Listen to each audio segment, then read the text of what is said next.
I can hear you. Right, we're live. Hello, everybody. Welcome back to KOSI Kourt. You'll notice that this isn't Si that I've got with me today. It's Luke Pitkin from Giig. Hello. Say hi to everybody. Hello, everyone. I'm honoured, mate, to be Si's stand-in today while he's sunning himself in Thailand. Well, I thought, do I want to do it on my own? No, because it's not the same. And then I thought, who would be the best person to join me? And I thought, what about Luke Pitkin? And that's why. And Si suggested it as well, to be fair. So I thought, you can join me. We can have some fun. So, yeah, Si's in sunny Thailand at the moment. He's having a whale of a time. He's buying £2.50 sunglasses. So get 10 pairs.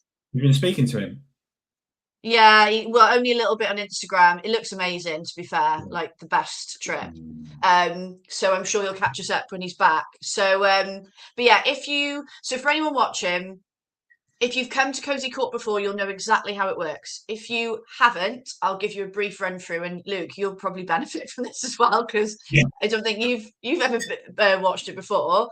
But oh, and just to give you a heads up, I've got an alarm going off at 20 to 1 to put my chicken in the air fryer, so I'll have to run downstairs quickly and then I'll come back up, just to give you all the heads up. Got to make sure I get the protein in for lunch. So what we're going to do, we are going to talk about some cases today. So they will be ones that we've been told or things from our own life recruitment experience.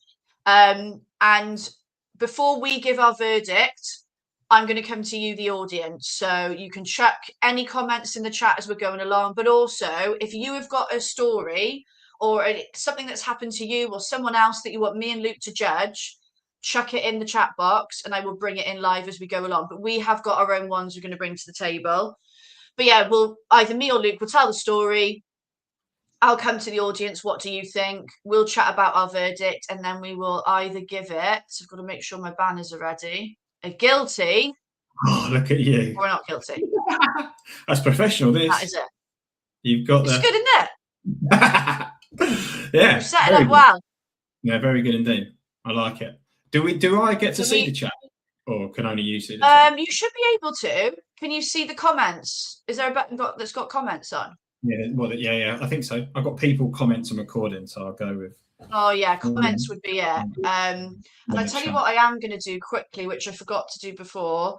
I am going to drop the link for this onto LinkedIn. So onto one of my LinkedIn posts, but I can do that as we go along. That's fine.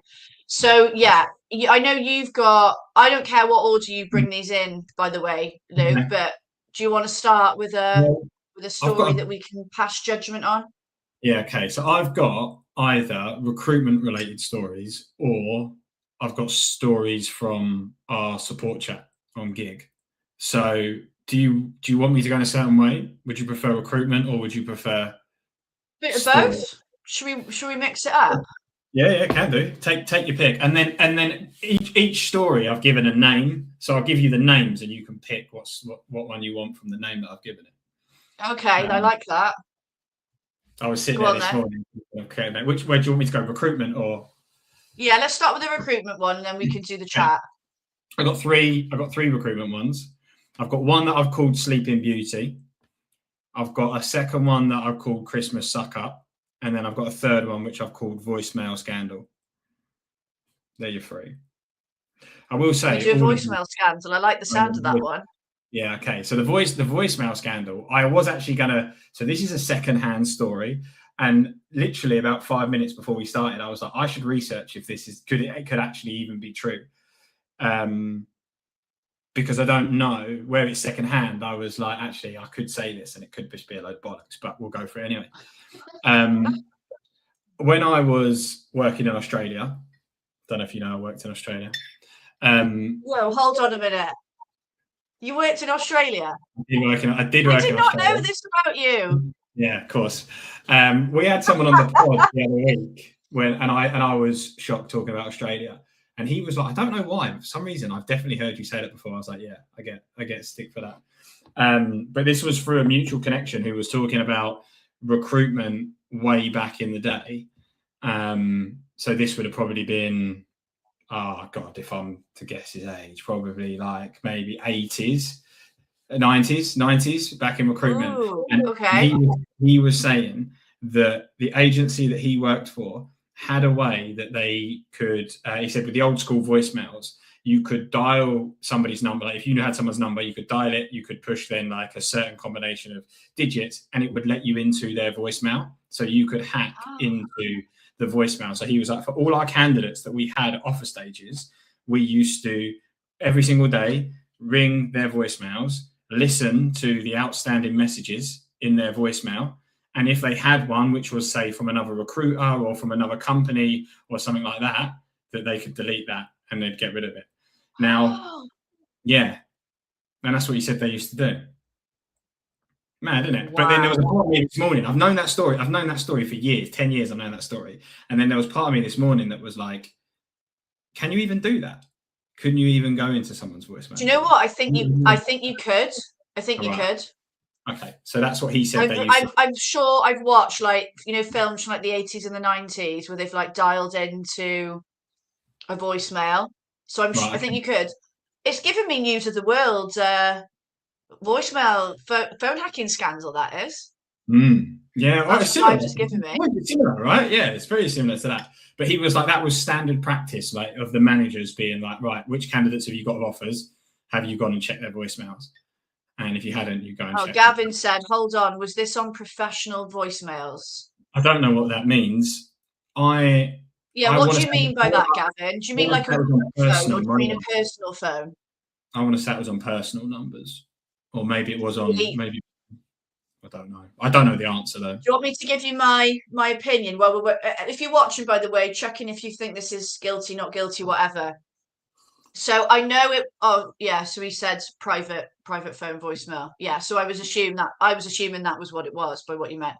I mean, it's, when you hear stories like that back, you can have a bit of a giggle about it and whatever because it was of the time, but it's so bad because it's like someone's personal voicemail. Like, imagine some of the personal stuff you might have heard, because back then I'm guessing people used voicemails on phones a lot. Now I don't know if people do as much because you've got you can just WhatsApp somebody, can't you? Or if you if they miss a call. But to listen to someone's voicemails, like there could be some really personal stuff in there.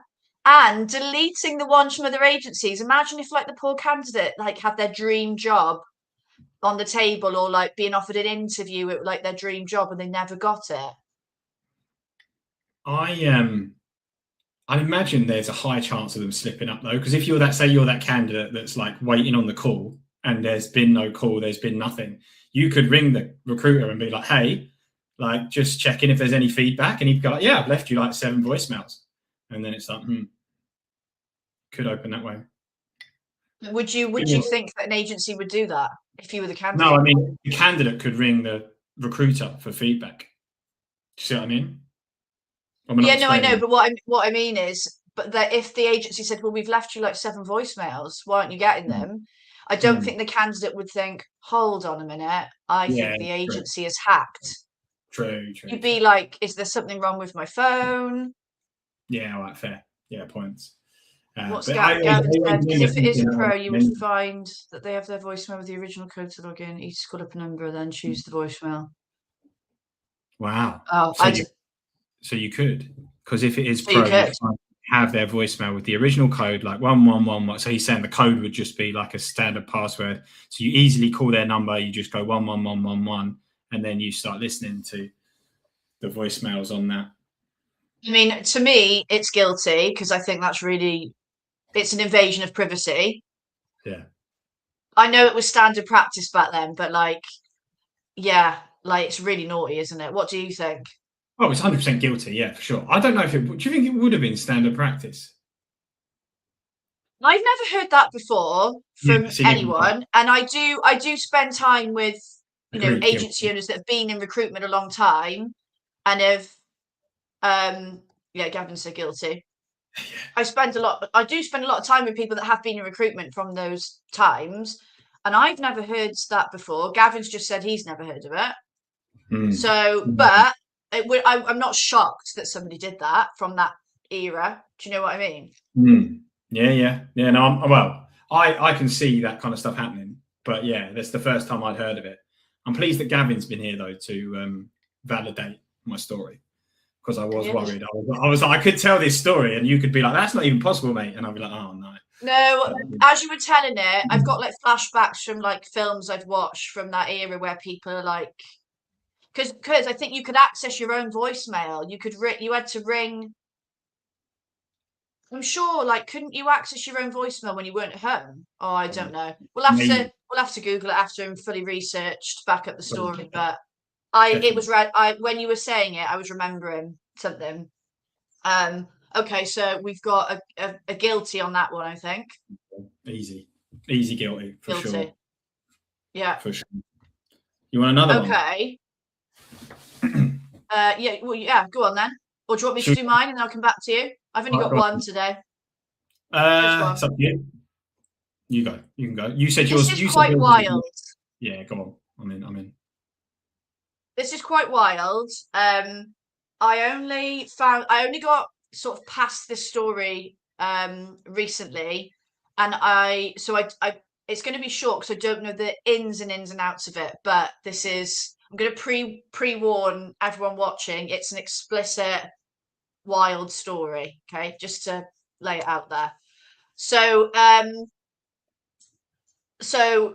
female consultant is trying to win some business, and manages to get a meeting with a local company in her area, in her market. So goes along, and it's a male manager, which is quite, in a lot of industries, is quite common, so normal.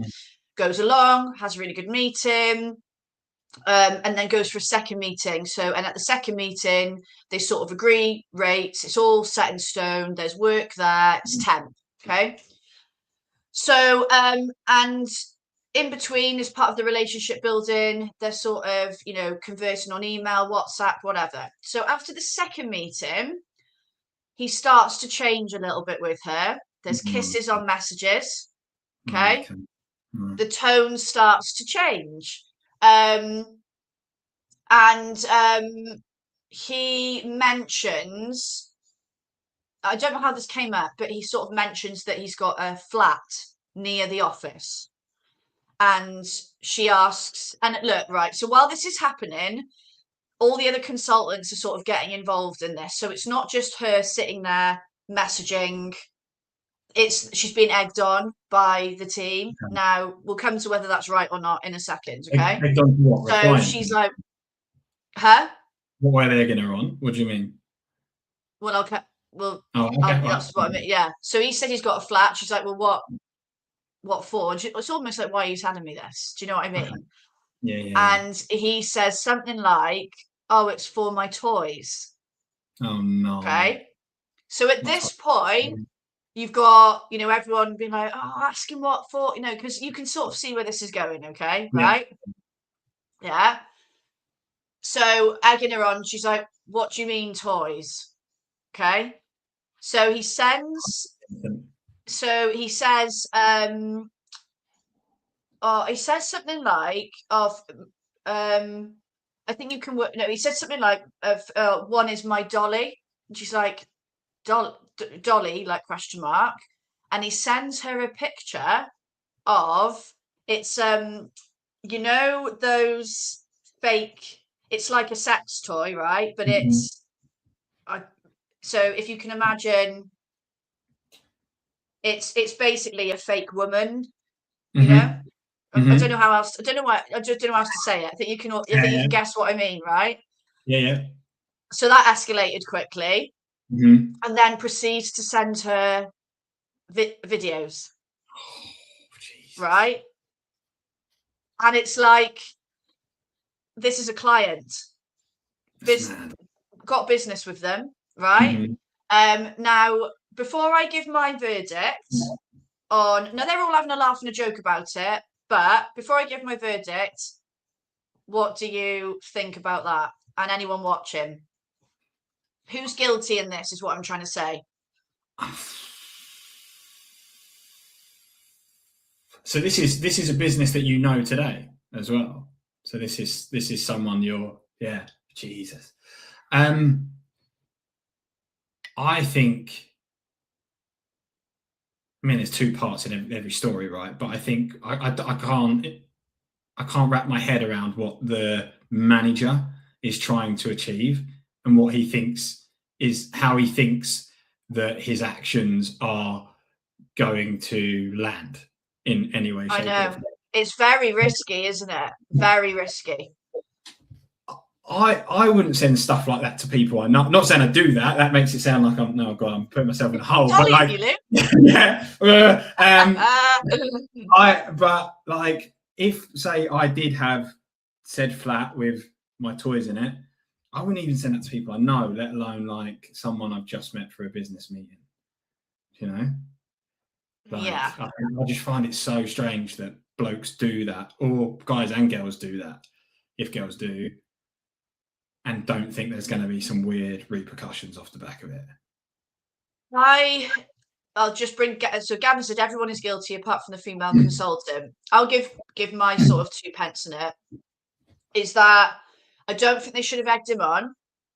That, you know, yes, I can get in the moment, it's funny and they're all having a laugh, but it's a client, and I think, you know, should have just sort of dealt with it's difficult because you've got business with them, so you can't be like, oh, fuck off, but, you know, sort of create a bit of a boundary. But he clearly is somebody that does this often. Why would you have a flat for, do you know what I mean? I think in my mind, he's probably a little bit of a sex pest. Maybe he's got a bit of, I don't know. You don't know him. I don't know him, but I think he probably has done this before and just tries his luck. And it's very risky. I think to be that risky with it, you must have had success in some way with it before, not with her, obviously. It's worrying because, like, I think she feels a bit awkward dealing with him now because it is awkward, isn't it? 100%. So I think, oh yeah, he's 100% guilty, but I do think in hindsight they all shouldn't have, for the sake of a laugh, egged it on. But he might have still done it anyway. Do you think he would have? He initiated it. Pardon? You think he would have had success? You said that, like, there you were like, he's probably had success. Oh, yeah, what, with her or with other people? In general, like, you know, you said he's done it before. Think, well, why would you have a flat for all this? Like, I think he's probably, yeah, well, I think he probably has. He could be trying it on with like anyone, and he could be on dating apps, you know, some of these apps, and he's married. Jeez. He's probably just, you know, yeah, I'm sure he does have success with it, but he bought a flat as well, isn't he? Like, if he's bought a flat just for that, I know. Imagine the neighbours. What they must think.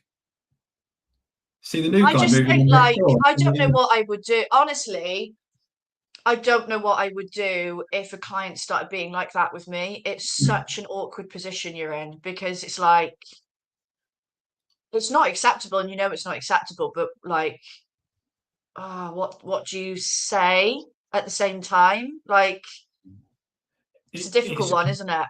It is a difficult one. It's also a eye-opener in the sense of what, like, how some women, or the things some women face, because like me as a bloke, I never would have come across that, you know, like, well, I haven't come across that, and I never will come across that in a million years, someone doing that to me. So you can't wrap your head around it. Well, I can't anyway, because it seems so far away from. Well, and I think some of the boys in the office were like joking, like, oh, I wish that would happen to me with female clients. And I'm like, well, in all seriousness, like, lads, you remember, like, you just get respected for your job, like, straight away. Remember that, like, this is a situation where, you know, you want to go in and have a meeting with a client and they want to work with you because they think you'll be great and you'll help their business, not because they want to shag you. Do you know what I mean? Yeah. Isn't that wild, though? His videos and everything. If his employer finds out, surely that's. Well, I don't know if he's the owner. I can't remember where he. No, I think I don't know if he owns the business, but he's high up, and that's the thing. Very risky. Very, very risky. even if you don't send it to people, it's risky. We had a girl I used to work with, and this was going back before like OnlyFans was big, had an account somewhere where she was putting explicit photos online, and they went round the office. Someone found them somewhere on whatever website it was, and they went round the office. And that was just that was just game over for her. I felt so sorry for her. Yeah. So like, if he's sending that stuff out and that gets back to his employer, Jesus. It's crazy, isn't it? That's one of the wildest stories. Like, I was like in shock. I was like, what? Is that business going to stop work? Do you know if they're going to stop engaging? I don't. Oh, I didn't have that. So it was like I was sort of, it was in like a passing convo between like work and stuff, but I don't know is the honest answer. I do not know. I think they get quite a lot of business from it. Is this why it's so awkward? Isn't it? Yeah. Well, there can be a part 2 of that when you find out what the Yeah, I will try and find out more about it. But are we going guilty or not guilty? I think it's pretty clear, isn't it? From my perspective. Yeah, I think it's a resounding guilty. Yeah. Like I said, don't think they should have egged him on, but what are you doing what are you doing trying to have that sort of conversation with a client? Yeah. I mean, the client having it with them as the supplier. Even for the agency, like you said there, you just try and swerve it. You just try and like push it to one side, not egg it on. But I suppose I think he still would have tried. Do you think? He had an intent. Yeah, you can tell. But yeah, I think we go guilty with that one. But more to come potentially with that story. Yeah, part 2. Right. What do you want? Another recruitment one? Let's do a gig chat one.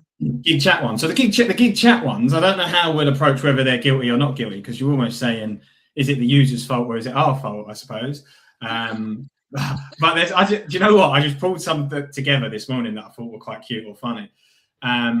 So I've named these as well. There's 5 of them. One is called being a bit forward. One is called being a bimbo. One is called I need another coffee. One I've called shouty shouty, and the other one I've called Tesco club card or nectar points. They're the 5 titles that I've got. And these are all things that have come into our support chat. Can we have the Tesco club cards one? So I'm like, what the hell? Yeah. So the way I'd approach this is it an appropriate thing to come to us with?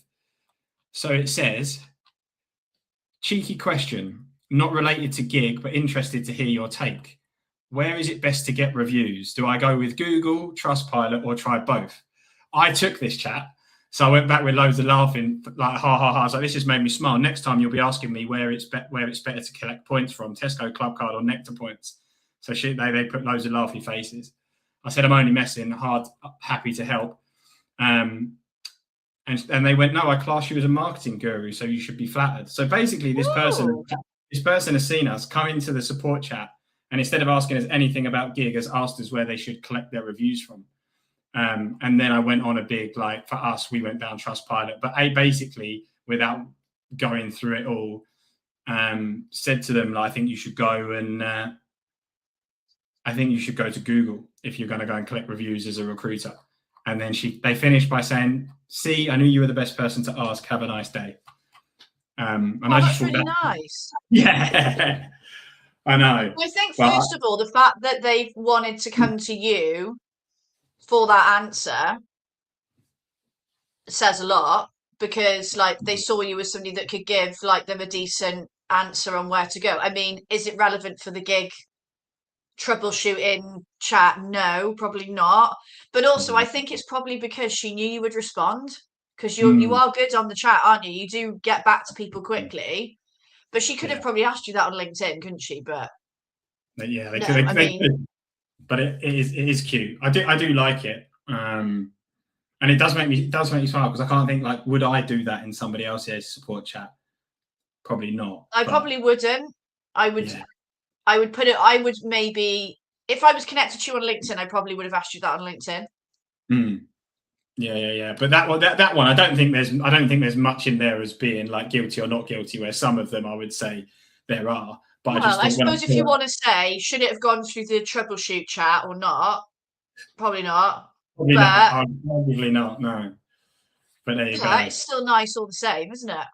Yeah. Oh, it is funny, and it's nice. Like in a weird way, it's nice that people feel that personable with us. I think. Do you know what I mean? Like, I take it as a compliment in that sense that people feel like they can come to us. This way, I use HubSpot. I would have, if I had a troubleshoot problem with HubSpot, I wouldn't be writing in that way, or I just wouldn't even think to message anything like that, because I'd be like, I don't see them as a person. Does that make sense? Like HubSpot to me is like, I don't know, it's a tool. I don't see the people, whereas you are the people behind it, aren't you? So it's different, and people see you behind it. I don't think we can really pass a verdict on that one. Would that be a hung jury? Yeah, I would say so. Or a mistrial? Mistrial. 2 weeks, and then we end up on a mistrial. I just thought it was quite cute. So like, there's a few others in there that are quite cute. But if you want one, I'll do one. I've got another one for you. The one I've called Shouty Shouty. So the reason I've called it Shouty Shouty is that this one is all in capital letters, and that always gets me, because I always just assume that the person is like shouting at us. Yeah.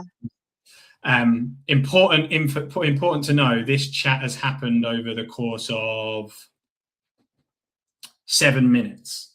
Okay, so it's important to remember that it's 7 minutes. So it came in capital letters. It says, "I just made a payment, but you're still asking for a payment."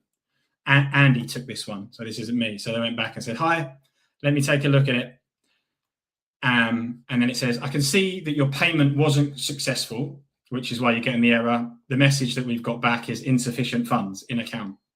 So the person then, again in capital letters, said, "Okay, I made the payment again." So Andy went back and was like, "I can see that's come through. Has your account now unlocked? If it hasn't, you might just need to hit refresh, log out and log back in. You should be good." The reply that came back to that in capital letters again was, "Yes, can you cancel the subscription?" So what? And yes, and that has happened within 2 minutes, from 9:17 to 9:19. So they've gone from wanting to get in and worrying about why the payment hasn't gone through, and then making the payment because they had insufficient funds to carry on with their subscription, to then wanting to leave the subscription and want what? Yeah. Well, it keeps going. So he then says, it keeps going. So he then says, Andy then goes back and says, "If you head to, we basically got a page where people can cancel their subscription." So he directs them to that. He says, "If you go here, go to the subscription page, you can cancel from there. Any issues, let me know." Message comes back in capitals, "I can't see it." So Andy says, "Are you on the subscription page?" And then he sent him an image, and he says, I'm on that main page now. There's nothing that says subscription. Can you send me a link?" So Andy sent him the link. And then after Andy sent him the link, the response that came back in capital letters was, "Okay, I will keep the subscription." And they stayed. Is he okay then? Huh? I know. And then Is Andy he just, okay? I'm actually worried. "Oh, if you want to jump on a call." That was it. That is bizarre. Yeah. Guilty. I'm just going to say it straight away. Like, what the hell? Like, he doesn't know whether he's coming or going. I'm sure Andy didn't know whether he was coming or going from that. That's so strange. That one gets me, yeah. It's Are they emotional. still on the subscription? Do you know what? I don't know. I can find out if you want. My guess is so bizarre. My guess would be no. But those ones always get me when they like do capital letters as well, because I'm just like, I don't know why. I get offended. Calm down. Yeah. I'm going guilty with that one, because that is just weird. Yeah. Well, that one feels like there's a bit more of an obvious thing to debate whether it's guilty or not.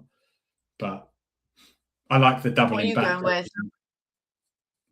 What would I go with? Oh, I would go with guilty. Like, I get it sometimes that people can't find where to cancel or stuff like that. So, but yeah, I don't see how you can't say guilty to that one. Yeah. Right, let's have a recruitment one. Okay, you've got 2 more of those. Okay, remind me of the titles. Sleeping Beauty is the first one. Yeah. Or Christmas Suck Up. They're both quite short as well, so I'll have to. Christmas sucker. Go on. Christmas Suck Up. So, okay, with the guilty, not guilty on this. So basically, this is a real short one.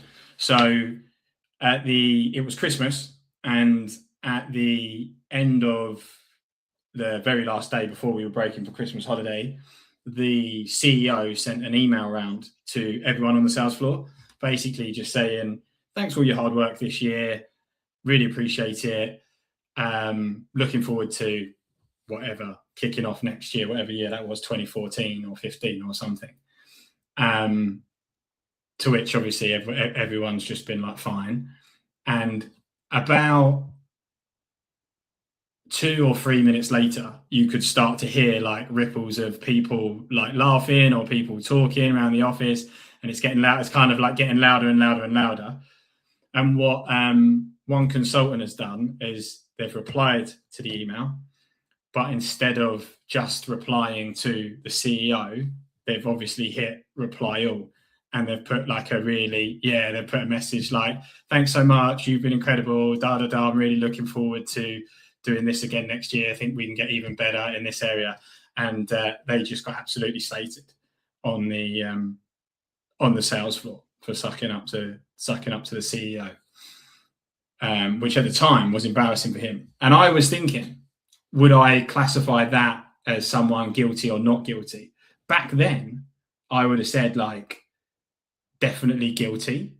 But now I'm like, I don't know if it is. Like, is it just being nice to send an email back saying thanks for all the support and helping me out? So this is the CEO of that company. The CEO sent out an email to everyone, and one consultant has replied with a bit of like a sucky up email. Thanks for all your support. Really excited to go again next year. And he said that one consultant has clicked reply all and sent it to the whole office rather than just replying to the CEO. And he ended it like wishing you and your family a lovely Christmas or something like that. I remember. I bet everyone was like taking the right piss out of him. Yeah, he got rinsed. Because he fancied himself a little bit as well. Like he was a bit of a he was a decent recruiter. He was always in the top every year, consistently in the top 3 or 4. Do you know what I mean? Like always decent, and quite an ego. And then people got into him for that one. Gavin said it says more about the colleagues than about the person who sent the email. Yeah, I mean, right. So I'm going to come at it from the perspective of if I was in my first recruitment role, so 14 years ago, and I probably would have been someone that would have replied and said a nice message. But yeah, I would have been fucking rinsed if everyone saw it, and anyone would have been. But I think it's nice if the CEO sent out a message to reply and say something nice back. But as long as it's genuine and someone's not just spouting a load of shit just to, do you know what I mean? But then, I don't know. Like, I think it's a nice thing to do, and probably not many people would have done it, would they? No, I mean, well, they might have and not said. They might have kept it stum if he's getting the piss taken out of him. Oh, you definitely. But yeah, you wouldn't want reply all. You'd want it to be a private reply. I'd die. Yeah. It was one of those. I think when he realised, he was like, "Oh no!" He just knew what was coming. I think at that point.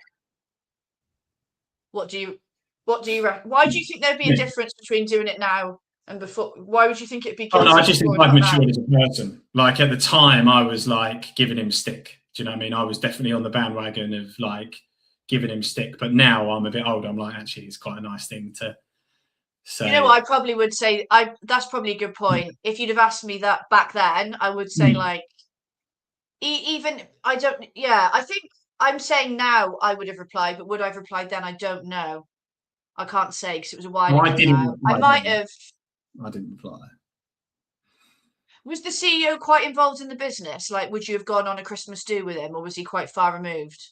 I would say somewhere in the middle. So the business was like 120 people. He was around. He had an office upstairs. You'd see him about. He'd be involved with stuff, but it wasn't like you wouldn't be super pally with him. I wouldn't have thought.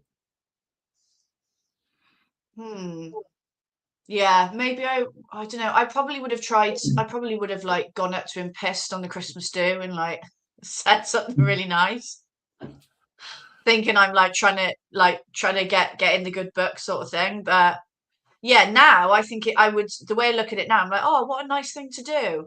And if I was in the room, I probably would have like told them off for the banter. I probably would have been laughing a little bit, but I'd be like, oh, come on, that's a nice thing. That's a nice thing they've done. Yeah. Gavin said there's quite a macho culture in agencies that you do not find in other types of businesses. Sending that mail in the other organisations I worked in before entering recruitment would have been fine. I think it's just certain sort of sales environments, isn't it? But yeah, I mean, I worked in insurance sales for a little bit after I graduated, and it was sort of, was it the same? Probably not, but still something like that. People would have been like, oh, look at that email you've sent. But I don't think, like in recruitment, I bet they were going on about that for months to that guy. Oh, yeah. Yeah. Stuff like that would have been held on to for ages. It sticks, doesn't it? Like, yeah. You never forget it. Yeah, and he was. I think as well where he billed well and he fancied himself, he was always a bit of a target. Do you know what I mean? People would watch what he was up to, and he used to preemptively put deals and hires on the board. Like, did you have a whiteboard back in the agencies you used to work in? No, we didn't have a whiteboard. We had like a TV screen on a stand. Do you know? People don't do that now, do they? Used to wheel in school, not as bad as that. It was a bit more advanced than that, but it was like on some sort of table or stand or something. And when we were doing BD, it was a BD leaderboard. So initially it was on how many calls you made, but me and some other people got it changed to how long you were on the phone for, because people were just doing shit dials just to be top of the leaderboard to tick a box. Mm-hmm. And it was live, so it would update as we were doing our BD, so you could see like where it was quite cool actually. And then once BD was done, then it would be flitting between like data around like interviews, placements made, like all the key KPIs. It would be that sort of leaderboard. So no, we didn't have a whiteboard, but I am a big fan of a whiteboard now. Big fan. We all used to have our own whiteboards, and then we used to have different coloured magnets. So like, can't remember now, but I think blue was like a candidate submitted, yellow was an interview, and like red might have been a deal. So you could see everyone's whiteboards in the office, and you could see the magnets on there. And he would like preemptively put up magnets and be like, oh yeah, 3 deals type thing. And then like, okay, that might come down, and there might be like 1 at the end, and he would get stick for that as well. Because he used to go quick on the magnets. Did you have a bell that you rang if you placed somebody? We had a gong. You had to walk. Oh, that's next level. To the middle of the office as well and bang the gong. Yeah, we had to walk to it. I used to love it. Did you? Oh, I used to hate the gong. No, I loved it. I used to be like ringing the hell out of that bell. Like, did you? And then afterwards, you'd ring the bell, you'd go back to your seat, and everyone would come over to you and shake your hand and congratulate you. How nice is that? How big is the office? These things. This is what we need to bring back. Yeah, that is nice. How big is the office? Was the office? It was quite big actually. So there was probably about 14, 20, about 30 of us. Okay, fair. Decent size. So like everyone would come over and be asking. I mean, some people genuinely were like happy for you, and they'd be like, "Oh, who's it with? What client? Tell me about it." Like they'd revel in your story with you. It was fun. Other people would just be like, "Yeah, well done." Yeah, you get them. Wait, did you have a sales leaderboard as well? Yeah, but the sales leaderboard was only. What do you mean for? What do you mean, like placements? Yeah. Yeah, that was what was going. So the TV screen in the day would have like, again, it would update live. I can't remember if it was all the same, but it would definitely update around like how many interviews. It was basically, oh, that's I've got to go put my chicken on in a sec. You might have to hold the fort. All right. It was basically like live updating placements, interviews you've got. It was like you could see your pipeline, basically. Right. Okay. It was great. Yeah. We had like pressure. Yeah. We had the Top Gear. Do you remember the Top Gear board that they used to have, where they used to do the lap times? Do you remember that? Do you know what I'm talking about? No. They used to be. Do you ever watch Top Gear? We're going. Yeah, but not for a long time. There was a segment called Star in a Reasonably Priced Car, and they used to get celebrities to race around the track, and then they used to order them, and they had little magnets. Oh yes, yeah, I do remember. We had exactly one of those. So at the end of every week, you had to update. If you'd done a deal, you had to update your figure for the year, and then the magnets would go up and down the board. That's how we. Oh, I like that. Yeah, it was quite. I like that. Yeah, I'm gonna literally. It's gonna take me 2 seconds. I'm just gonna go and turn my air fryer on. I will be like 2 seconds. Fine. All right. I don't know what I'll do. I've got Lego. If anyone's interested in Lego, little Luke Skywalker thing that I built at Christmas. It's not that interesting, really, is it? It's quite cute though. I've also got Lego from Andy Dunn from Team. He made a. That's supposed to be me with long hair.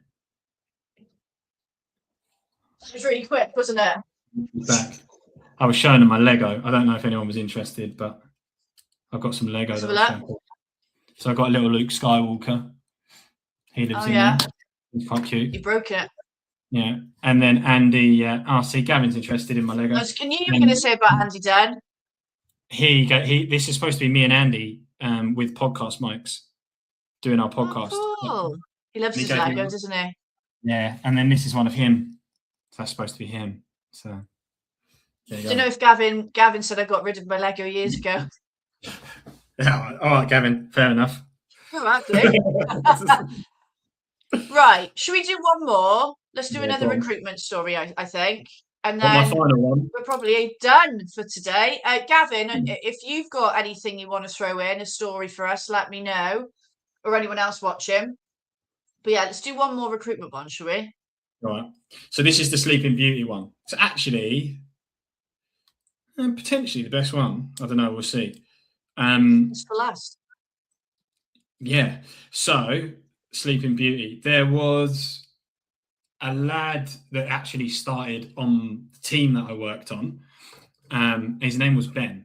And I'm going to say his name because it is relevant for the story. And I don't think he's probably not recruitment anymore. But he, I don't know the offices you worked in, but like the recruitment office I worked in, it was that kind of like, if you weren't at your desk by 8:30, we started at 9, but if you weren't at your desk by 8:30, you were kind of late. You know what I mean? You were in the bad books. And if you left, we finished at 5, but if you left at 5, you got the old like, oh, half day is it type comment as you left the office. Yeah. Kind of, yeah. So it was that kind of vibe. And this chap was very chilled. Like he had long hair, he was super chilled. Would rock in like 2 minutes before he started, or was late a lot of the time. Just a very, very relaxed character. And in the first week, he was like leaning back on his chair, and the CEO came over and said, "Oh, hi, I've just come to introduce myself and say hi." And he span round on his chair and was like, "Should I know you?" And he was like, "Yeah, I'm the CEO, I'm the MD of the company." And the guy was like, "Oh, really sorry." And so dropped himself in it kind of really early on. But he was late all the time. And he developed the nickname Never Been on Time, which I used to find hilarious. So people start calling him never been on time, because he's never been on time. Oh, I love these nicknames that people come up with. That is so funny. Never Been on Time used to get me. I just thought it was genius when it first came around. So he would always be late, and he would always like I say, often kind of roll in after and leave early. And there was two MDs at the business that I work for. The first one is the guy that introduced himself, and he said like, "Who are you?" Didn't know him. And the second guy, the second MD, actually got rid of Ben because he saw him on his lunch break asleep, like down the local park. He'd gone for a nap and he was just asleep on the bench on his lunch break. Yeah, he walked past him getting lunch or whatever, and he was just laid out on a bench, just like catching Zeds. And he came back to the office and they got rid of him. And I was always like, oh, is that guilty or is that not guilty? Well, if it was his lunch break, I would say not guilty, because he's entitled to do what he wants on his lunch break. I mean, it's funny, and I wouldn't recommend going to sleep on your lunch break because I don't think you're going to feel very great. Well, it depends. If you're good after a quick cat nap and it makes you more productive in the afternoon and it's your lunch break. Why And not? he wasn't doing it in the office, he'd gone to the park. Yeah, he'd gone and have a little sleep over the park. I couldn't do that. I struggle. I couldn't do it because if I take a little nap in the day, which is rare, I probably have to have been like out all night to do that. I don't feel good for a nap. I feel worse. I need like a proper bulky sleep to feel like refreshed. The only time I have a little wild nap is if I'm traveling somewhere early in the morning, like really early, and I'm falling asleep in my car. I'll stop at a service station and sleep for 10 to 20 minutes, then I'll carry on driving. Well, you can do that. Yeah, I've done it for years, but this is like early, like say I've had to leave the house at like 5 in the morning or something like that. But not on my lunch break. I'm too wired and awake to do it. It'd be nice if you could, but if he was doing it in the office, I'd say 100% guilty. But it's his lunch break. He's down the park. I think he can do what he wants. But why, if he was on his lunch break in the office, why is that different? I just think to like be in the staff room, like having a nap in front of everyone. I don't know. I just think it's a little bit like, I don't know. I don't think it gives the greatest of impressions, does it? Like, I don't know. I just think like, where would you do it in the office? We used to have a massive breakout room, but yeah, you wouldn't be able to sleep in there at lunch because it would be full of people. So I don't know. If it was at the office, if it was in the office so blatantly in front of people, I don't know. I'd be a bit like, I don't know. I just think if you are going to have a nap, go in your car or like, yeah, go down the park or I don't know.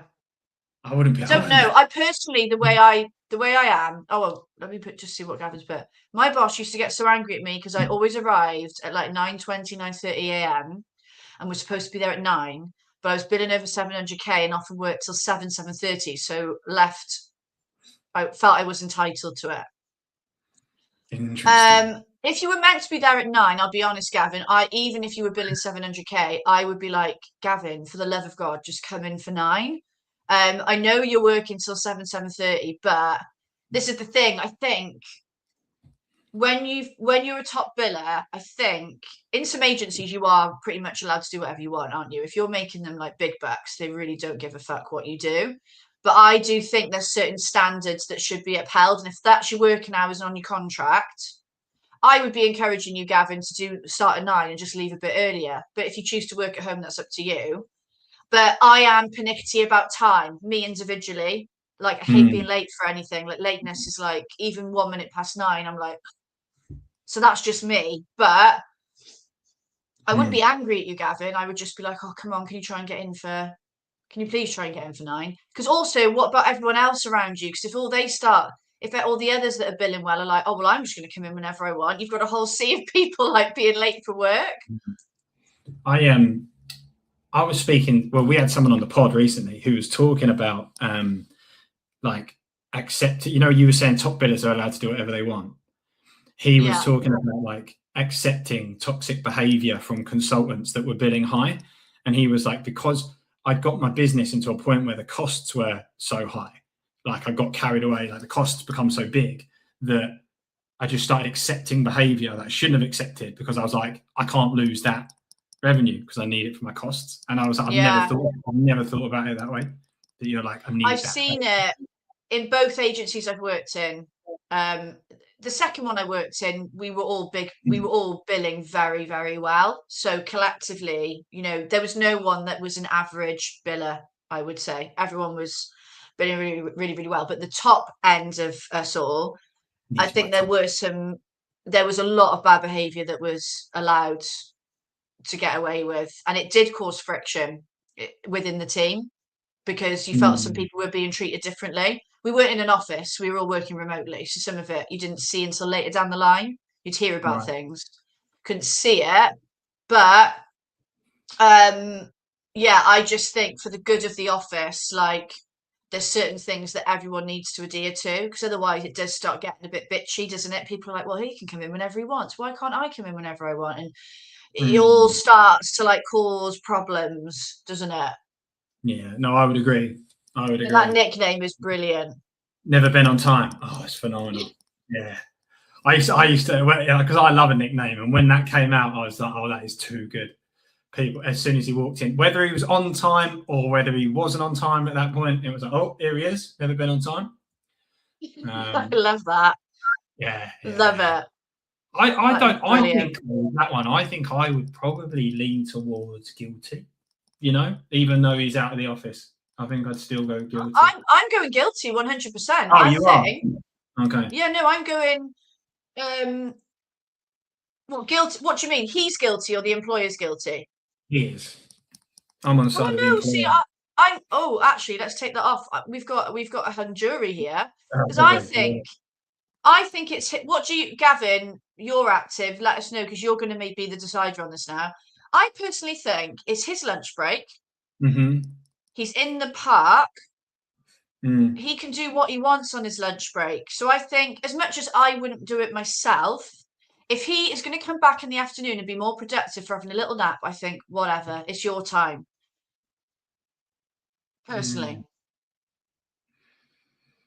I'm just thinking about it though. Okay, so spin it around. If you were his employer and you saw him asleep on the bench, would you think that though? Would you go, oh yeah, he's, you know, charging up to come back to be more productive? Or would you feel like he's not maybe taking his job seriously, or he's not rested well enough to, I don't know. It really would. I would be a bit like, oh my God, he's taking a nap. And I would wait to see what he was like in the afternoon. If he came back in the afternoon, he was a bag of shit, I wouldn't sack him, but I probably might have a word and just be like, look, yeah, you know, we need the energy levels up. Like, what, and maybe have a chat with him around, like, right, what could we do to help you be a bit more energized? Because I think sleeping isn't helping you. So what can we do to liven things up a little bit? But I don't think it's a sackable offence. Yeah, okay. It's a bit harsh, isn't it? Gavin's also gone with not guilty, so I just feel like it wouldn't fill me with confidence if I saw someone that had just brought into the business to sleep on a bench. Don't get me. I get that. I do get that. If I saw him, I'd be like, oh my God, he's taking a nap. But I think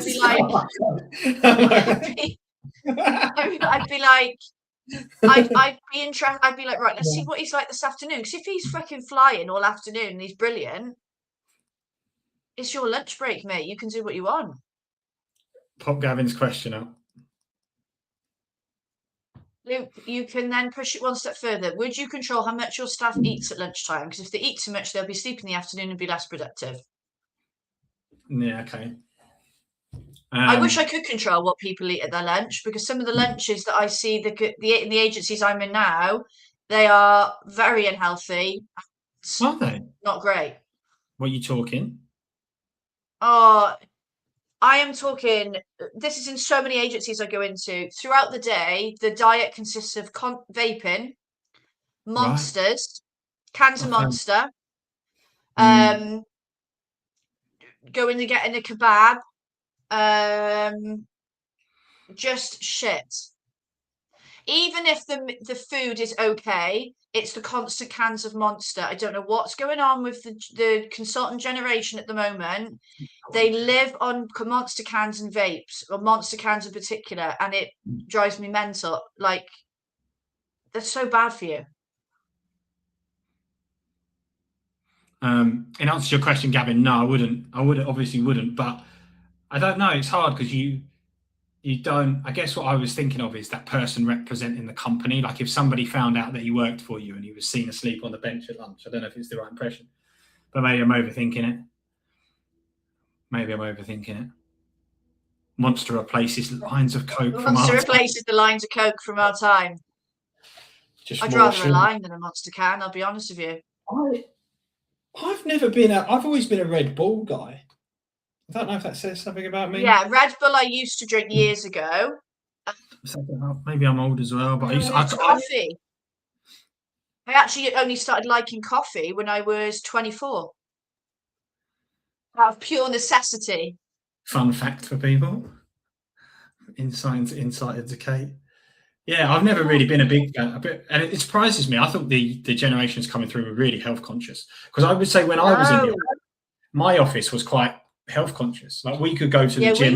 We were all very active and sporty. Everyone loved a drink and a party, don't get me wrong, but everyone was very active. We went on a company ski trip every year, like for the top billers, like snowboarding. Like everyone was into the gym or something. Most of the office, football, whatever.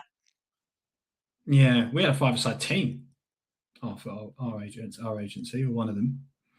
But I would say we were quite health conscious. So I'm surprised that you say that it's not anymore. Maybe that's a side hustle for you, Kate. You could do packed lunches for people, as well as L&D. Yeah, packed lunch. Yeah, bring in a lunch for everyone. I haven't got the time for that, Luke. I don't have the time to do lunch. I can advise. I could give nutrition advice, but honestly, they're not bothered. They are not bothered about what they're. So I'm not saying it's every agency, but a lot of the agencies I go into, yeah, if I never have to see a can of Monster again in my life, like that would be a happy day. Fair play to Monster. So there we go. That's my favourite comment. What a way to end the show. My hatred for Monster cans of Monster. Gavin's line of the app. Huh? I said that comment from Gavin is my favourite comment. Yeah, that. Yeah. Yeah, that is the comment of the episode. Love it. But on that note, thank you to anyone watching live, but also obviously there's going to be people watching this after we've done it live. So thank you if you've gone back and watched and left extra comments, whatever. The next KOSI Kourt, sadly, Luke won't be joining me because I will be back. So, but I'm sure, I mean, you've come on KOSI with me inside before, you and Lee. It'll be happening again. We'll be doing another KOSI special, won't we? And actually, that's a good point. I'll try and add it in somewhere. Do it now, actually. If you have not watched our Christmas KOSI, well, we've done two things together now, haven't we? We've done the KOSI Christmas special. How much fun was that? Yeah, that was good. I had a lot. The quiz in that was, I think, one of my favourite things of the year, actually. Like, I'm going to put it in now, because if you haven't watched it, where would it be? Because you've put it on collaborations. Got it. You got it? I was going to say, if I can share it to collab. Yeah, nearly fallen off. I'll share it in this chat. If you haven't watched it. These are new muffs that we've got. You can hear it. You got it? Right, I'm going to share it in here. If you haven't watched the KOSI Christmas special, you need to go watch it with Giig, because that was a good laugh. I've just put it in the chat. But yeah, we're all done. Thank you to Gavin in particular for your involvement, as per usual. And yeah, come back in a month. We'll have another KOSI Kourt. And Luke, we'll go in the green room for 5, so don't go off. I forgot to tell you before we go live. But thank you, everybody, for watching, and we'll see you soon. Nice weekend. Bye. Oh, hold on. I've done this wrong. Need to do the countdown.